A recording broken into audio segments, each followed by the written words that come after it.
coffee break with me. Come and take your coffee break with me. Come and take your coffee. Come and take your coffee. Come and take your coffee break with me.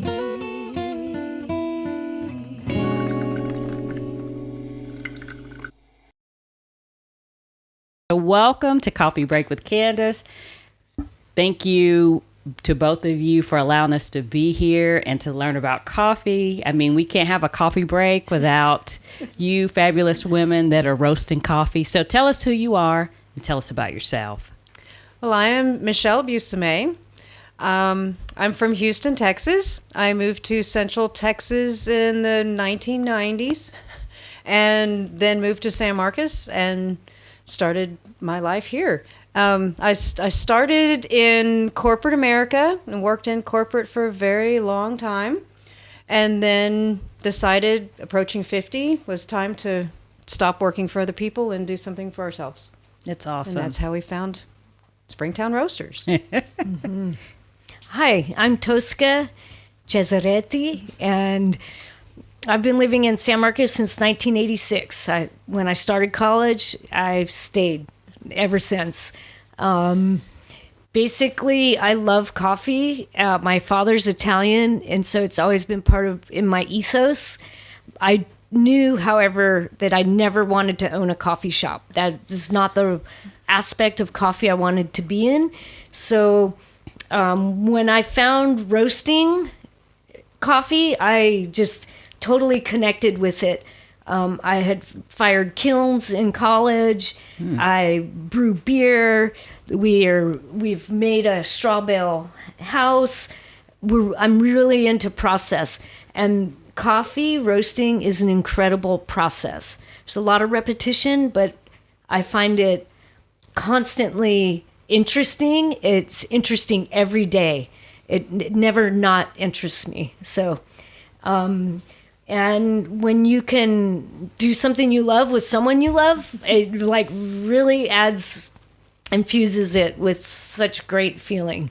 So really happy to be working for ourselves and to have found something that is a proper fit. It makes a lot of people happy.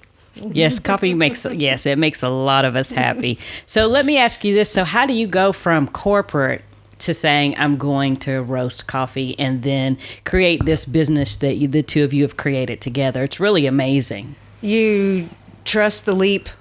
That's what it was. It was tired of coming home crying every day because nobody would listen to ideas, hitting my head against walls, trying to make things change.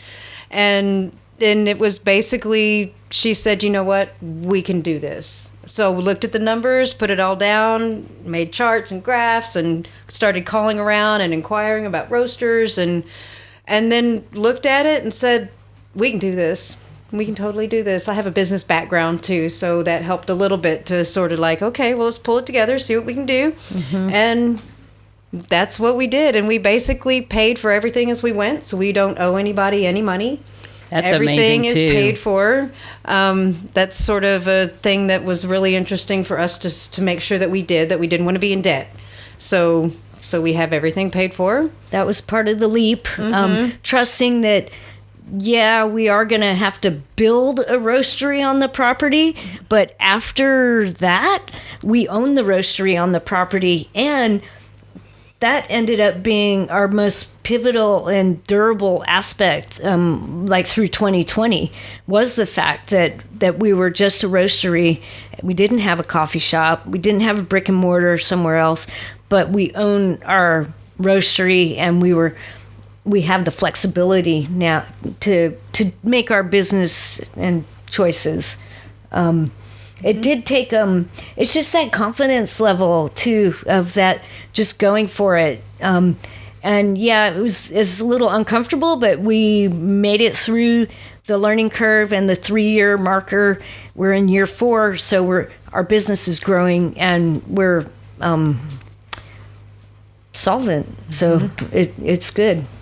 And we look back at pictures where we had 10 bags of coffee. And that's all we had. And that's when we were like, look at all this coffee we have. And now we've got 50 bags 40 of bags. coffee. Yeah. It's awesome. Because coffee is an agricultural product, and it's available once. And it gets to the warehouse, and all the coffee roasters in the United States buy up the coffee, and it's gone. And you can't get it again until the harvest comes back in the next year. So for the Guatemala coffee, we have to have a lot of it to make it through the year to get to the next harvest. And that's not something that I thought about when we started. I was like, oh, we can just get coffee whenever. No. Yeah, You have to get coffee when it comes in on the ship because it's gone. Especially now with now that everything's opening back up, coffee's just gone. It's gone. It's gone before it even lands into the warehouse. It's gone. Yeah. So it's something we have to jump on now and make sure we have enough. So it's the two of you, and you do everything. Everything. We do everything. I think that we are at a point though where we're at a next growing point, and we have an opportunity to revisit our business plan and rebuild our business plan because we've already reached some points that we thought might take a while to get to. And now, Like, for instance, can you give us some examples? in the roastery itself, we're coming up with a space issue.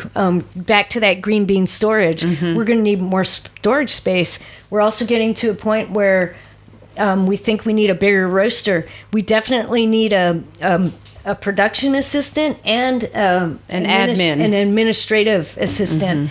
So those are going to be our next kind of growing phases. Not growing pains at all, but growing pleasures. That's so incredible. And we didn't maybe expect to get here so fast. Right. We knew eventually, but it was like, boom, here we are. We need more space. We need help. We need more space. Bigger roaster. We need a bigger roaster. So, we need a transit van. Yeah. We need new knees. New knees.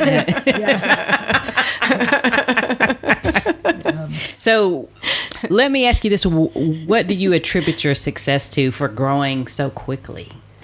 Oh, I think it's our the way that we approach coffee. We have our own way of roasting coffee, so everybody has their own technique of how they roast coffee on their machine. I think we take an approach to it where it's clean and crisp, and you can taste the coffee.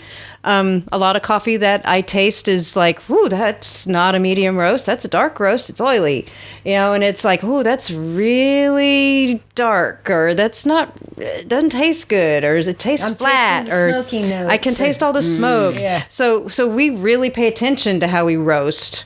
We keep our roaster very clean, which I think is another thing that really makes our coffee taste good because our roaster is clean and our venting is clean.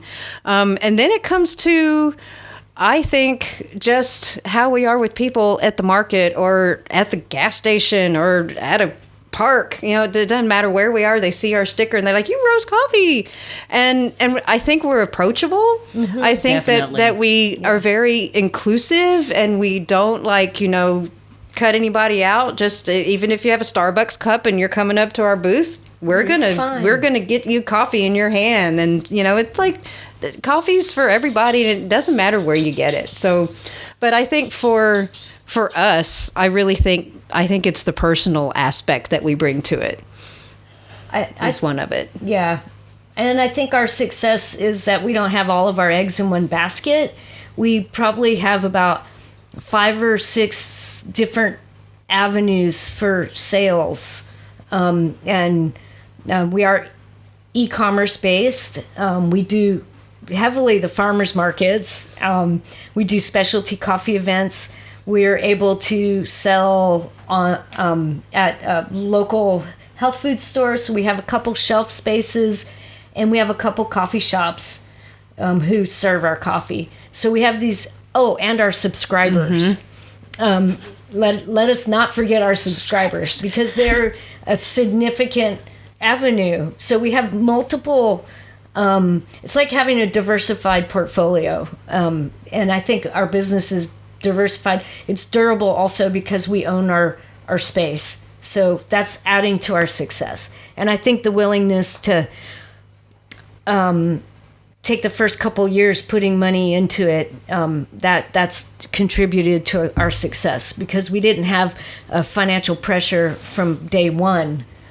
So we were able to risk and rewards. We took some risks, and now we're already bringing in our growth and where we want to take this company. We're going to really build this company because we have some great ideas and want to continue to offer amazing coffee to Central Texas. And another thing I think also that has been catching on is that our giving stream. So we donate back part of our proceeds, and we did this from the beginning. Before we even started roasting coffee, we were like, we want to donate back to local organizations. So we chose the River Foundation, the San Marcos River Foundation is our first one that we chose for the first year.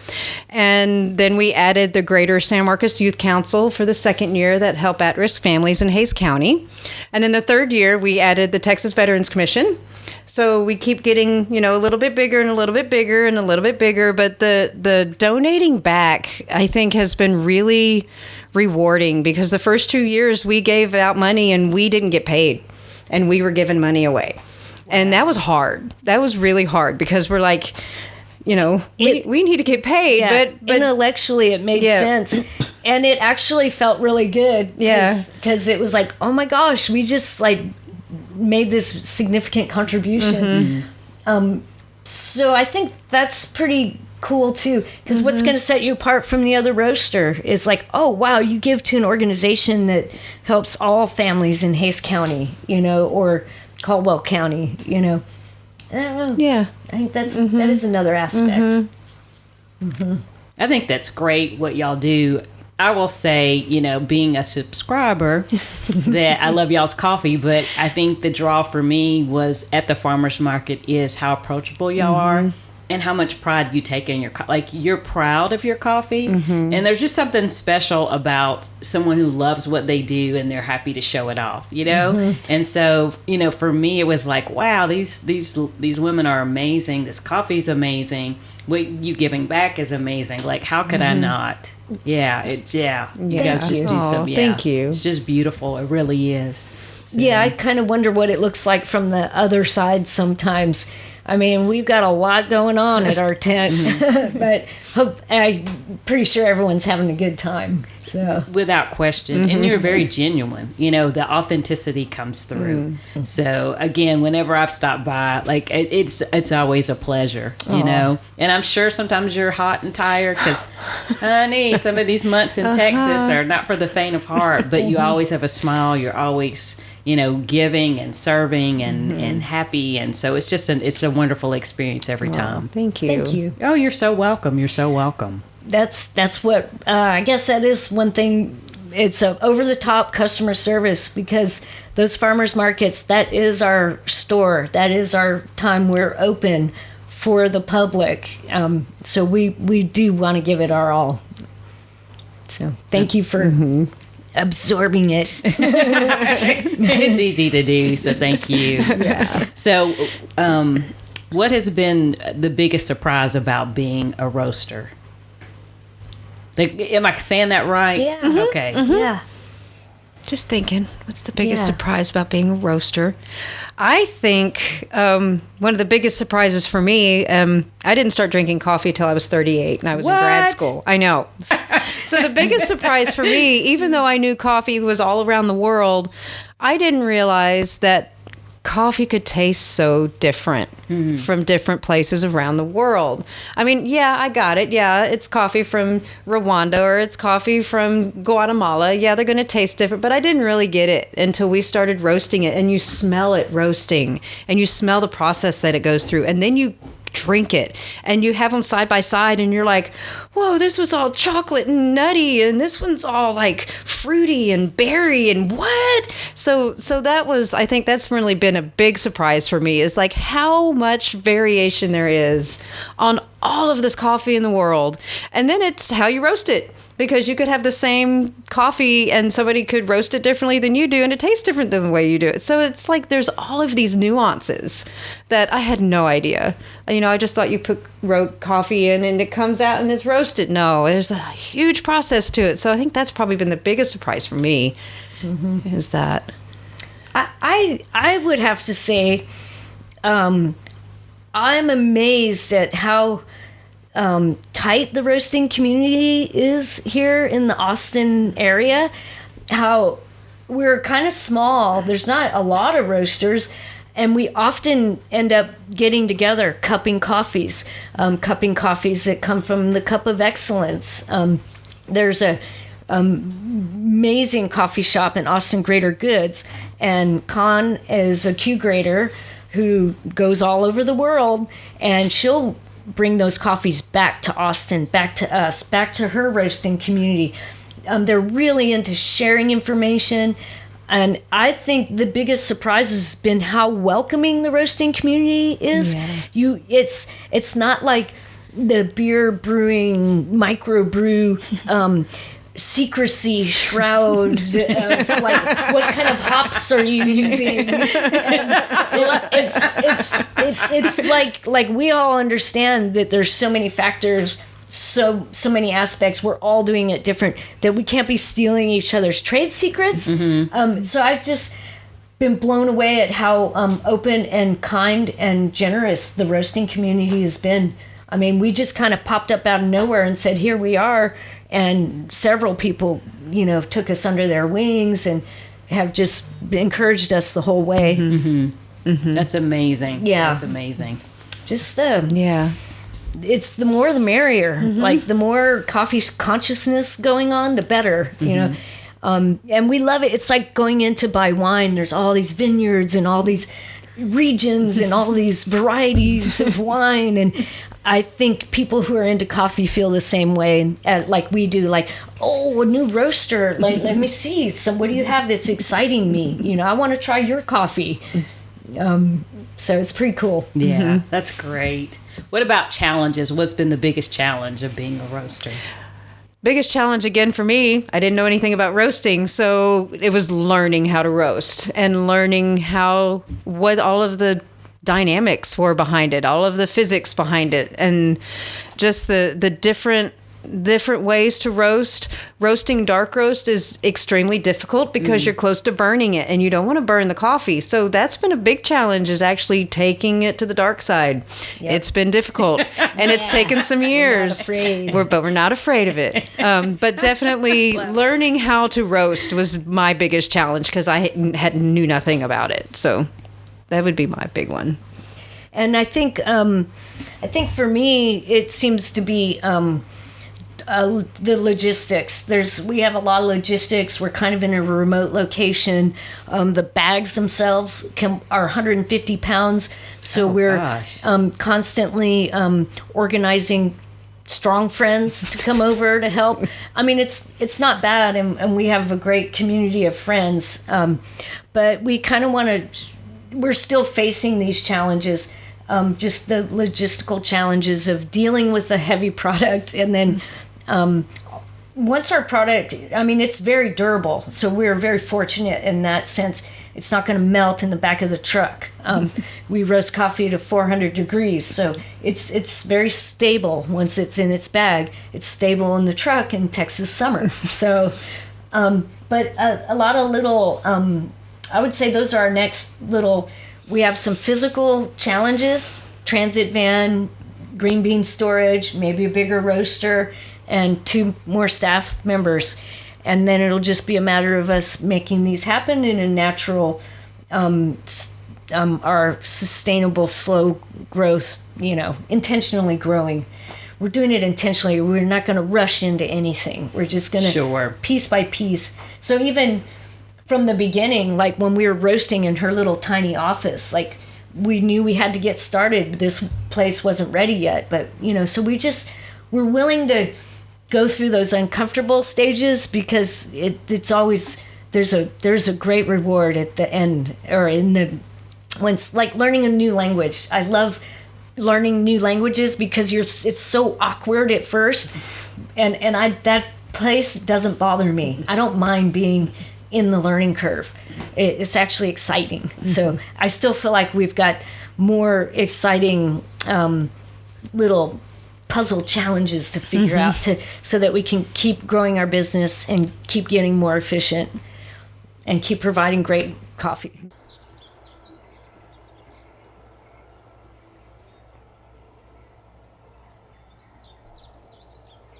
Hey man, how's it going? Oh gosh, totally. Let's try this one. All right. So every morning we start with 4.5 pounds of beans in a bucket because our roaster roasts 4.5 pounds at a time. We have a 2K roaster. So we weigh out our beans and we weigh it a little bit over because after we get our beans in the bucket, we come over here to the table and we put it on the table. And then what we do for each batch of beans, we do this. We sort them. We hand sort them. So what we're looking for are any type of defect that's in there. We look for like chipped beans, Little mill cuts. We look for any type of foreign matter. And so over the time we found out that about an ounce that we pick out of certain beans. Sometimes we pick less out, so we sort of know how much we need to pick out of each bag to pick all the defects out. Because if you have a defect bean in your roast and then you put it in your coffee cup, it's going to taste weird. So we want your coffee to taste good. Yeah. You don't want a little black bean hiding out in your coffee that's going to make it taste or an underdeveloped bean, an underdeveloped bean, or ones that are like this, they're just kind of poofy, really stand out. That one's just not going to roast in the same way or have the same type of profile on it. So coffee is scored and graded.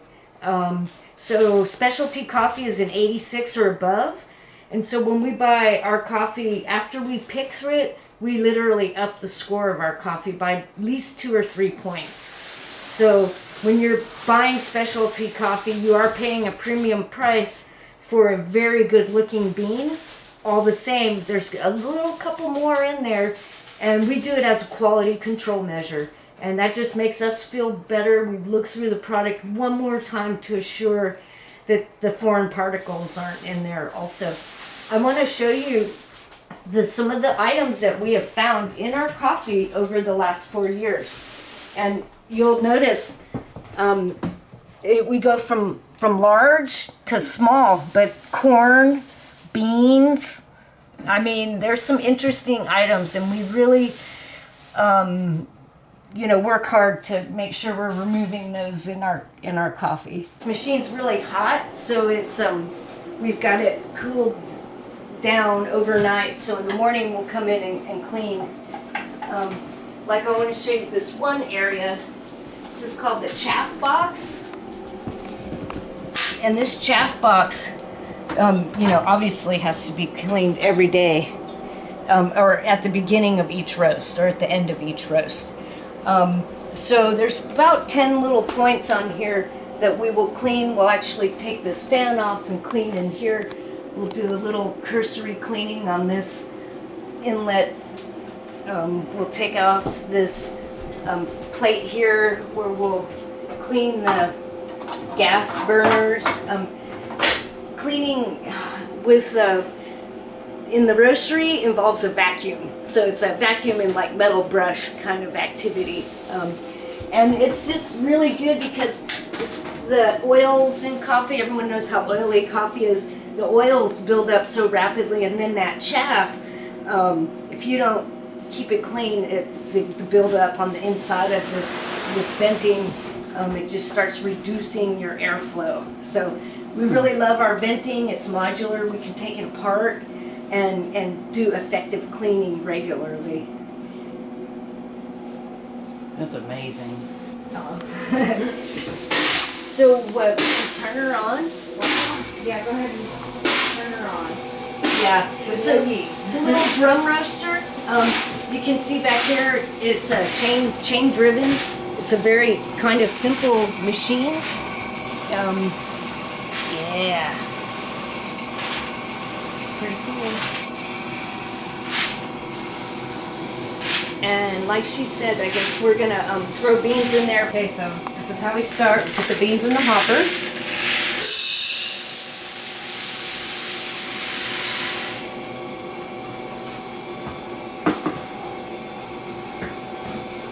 And then when the temperature reaches the certain point that we need to drop the beans into the drum, we drop the beans. So goes this part.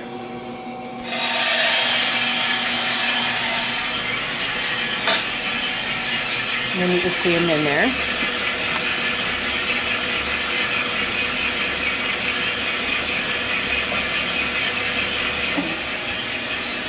You ready? Hold on. Okay. Oh.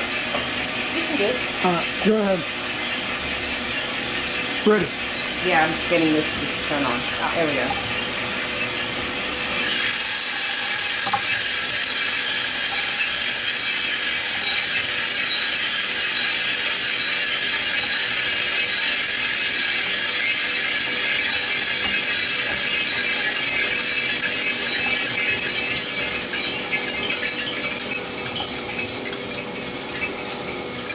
Too bad we don't have smell-o-vision. Smell vision.